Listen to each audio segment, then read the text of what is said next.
सूरज। सूरज जलती हुई गैस का एक विशाल गोला हमारे सौरमंडल का दिल है। यह हमें रोशनी और गर्मी से नहलाता है, जिससे पृथ्वी पर जीवन संभव है। सूरज के बिना हमारा ग्रह एक जमा हुआ बेजान पत्थर होता। सूरज ज्यादातर हाइड्रोजन और हीलियम से बना है। ये गैसें लगातार प्रतिक्रिया कर रही हैं और ऊर्जा पैदा कर रही हैं।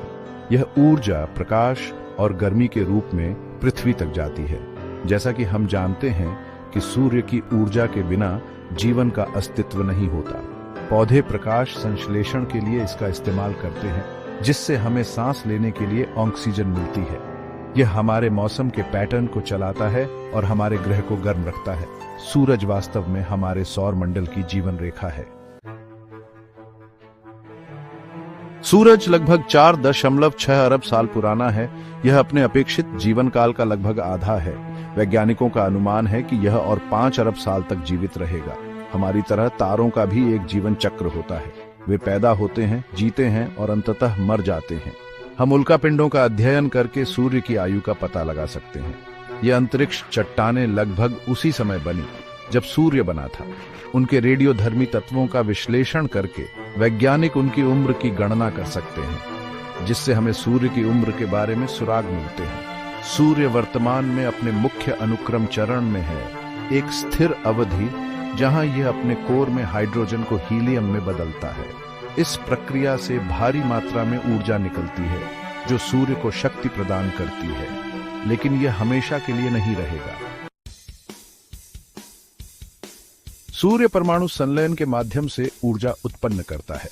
इसके कोर में हाइड्रोजन परमाणु अत्यधिक दबाव और तापमान के तहत मिलकर हीलियम बनाते हैं। इस प्रतिक्रिया से जबरदस्त ऊर्जा निकलती है। सूर्य को एक विशाल प्रेशर कुकर के रूप में कल्पना कीजिए।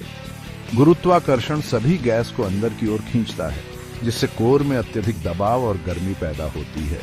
यह चरम वातावरण परमाणु संलयन को ट्रिगर करता है, जो सूर्य का पावर हाउस है। कोर में उत्पन्न ऊर्जा फिर धीरे धीरे सतह तक जाती है।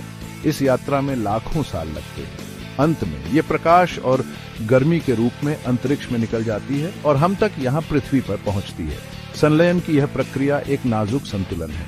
मुक्त ऊर्जा से बाहर की ओर का दबाव गुरुत्वाकर्षण के अंदर की ओर खिंचाव का प्रतिकार करता है। यह संतुलन सूर्य को स्थिर रखता है। लगभग 5 अरब वर्षों में सूर्य के कोर में हाइड्रोजन ईंधन खत्म हो जाएगा। जैसे जैसे हाइड्रोजन कम होती जाएगी, कोर सिकुड़ता जाएगा और गर्म होता जाएगा। इससे सूर्य की बाहरी परतें फैलेंगी, जिससे यह एक लाल विशालकाय में बदल जाएगा। एक लाल विशालकाय के रूप में सूर्य एक विशाल आकार में फैल जाएगा। बुध, शुक्र और संभवतः पृथ्वी को भी अपनी चपेट में ले लेगा। बढ़ते सूरज से झुलसकर हमारा ग्रह निर्जन हो जाएगा। फिर सूर्य हीलियम को भारी तत्वों में बदलना शुरू कर देगा।